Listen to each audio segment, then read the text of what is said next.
আমরা আশা করব যে এই বার্তাটা যেন এই সমাজে যেভাবে যাবে একটা সুসংগঠিত বক্তব্য যেন যায়, যে বক্তব্যগুলো সমাজের বিশেষ দৃষ্টি যেগুলো অন্যরা সাহস করবে না, তোমাকে সেই সাহস নিয়ে সেই বিষয়গুলো উপস্থাপন করতে হবে এবং পত্রিকারা যাতে ওই ধরনের শালীনতার মধ্যে থেকে ওই মান বজায় রেখে যেন চলতে পারে। এই পত্রিকায় যে দৈনিক মত বার্তা অনলাইন পত্রিকা যেগুলো সত্য সেগুলো পত্রিকাতে আসবে, অনলাইনে আসবে, এটা অবশ্যই আসা উচিত। সেটা আসবে ভদ্রভাবে, মার্জিতভাবে, সেটা কোনোভাবেই বিদ্বেষপূর্ণ হবে।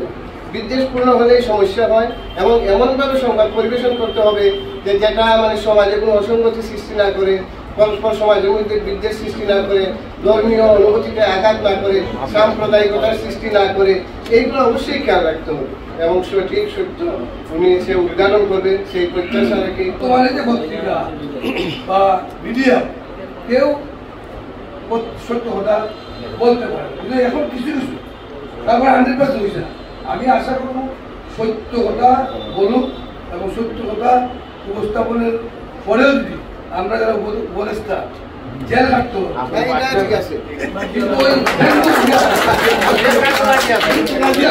সত্য কথা আসতে হবে।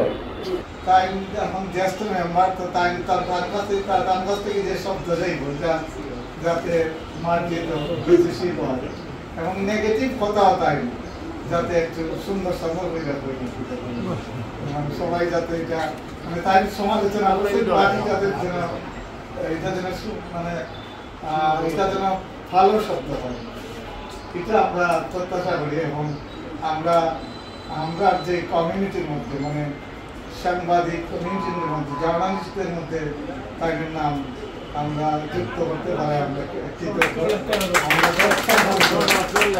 একজন মেধাবী মানুষ আমরা সম্মানিত করছি।